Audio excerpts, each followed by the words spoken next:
अस्सलाम वालेकुम एवरीवन। आज हम एक और टॉपिक देखेंगे लिटरेरी फॉर्म्स एंड मूवमेंट का, जो कि है 19th सेंचुरी। सबसे पहले हम 19th सेंचुरी के अंदर तो क्या क्या हुआ थोड़ा सा उसका बारे में देखेंगे। फिर हम 19th सेंचुरी के अंदर जो मूवमेंट्स आए, नेचुरलिज्म, आर्ट फॉर आर्ट सेक, इनको डिस्कस करेंगे।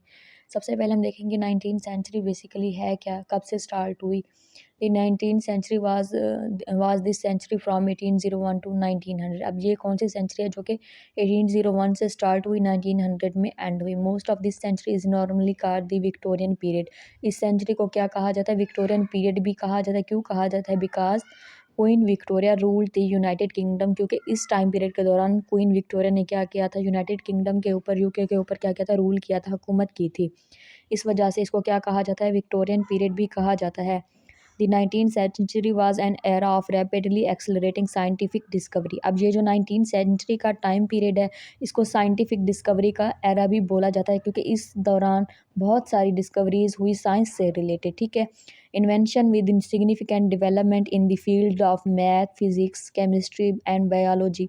ठीक है, फिर क्या हुआ, इसी दौरान बहुत सारी फील्ड्स के अंदर भी क्या हुई, सिग्निफिकेंट डेवलपमेंट हुई, जैसे मैथ हो गया, physics, chemistry and biology. Slavery was abolish, मतलब स्लेवरी का मतलब होता है गुलामी। गुलामी क्या हो गई, ख़त्म हो गई in much of Europe and America. America और यूरोप के अंदर उस वक्त फिर क्या हुआ, जो गुलाम गुलाम थे या गुलामी का दौर था, वो सारा सब कुछ क्या हो गया, ख़त्म हो गया। ठीक है, the industrial revolution started in this century. Industrial revolution mean industries develop होंगे, ठीक है, सिटीज़ एंड टाउन बन गए। ठीक है, फिर यही क्या सारी आगे चेंजेस आ गई इस सेंचुरी के अंदर in most of western countries. George Bern was also born in 19th century. इस सेंचुरी का जो फेमस पर्सन था जॉर्ज, वो भी इसी सेंचुरी के अंदर बॉर्न हुआ, 19th सेंचुरी के अंदर, and dies at the age of 100 in 1996। फिर डेथ कभी हुई उसकी, 1996 के अंदर उसकी डेथ हुई, जब वो 100 ईयर्स का था। ठीक है, नेक्स्ट हम देखेंगे की ट्रेंड्स ऑफ 19th सेंचुरी। अब इसके की ट्रेंड्स क्या है, इंडस्ट्रियलाइजेशन, ठीक है, imperialism when the country exercise power over another. Imperialism का मतलब क्या होता है, एक कंट्री जब दूसरी कंट्री के ऊपर क्या करे, रूल करे through the various method of control. ठीक है, नेक्स्ट है प्री रेफ्लाइट पीरियड।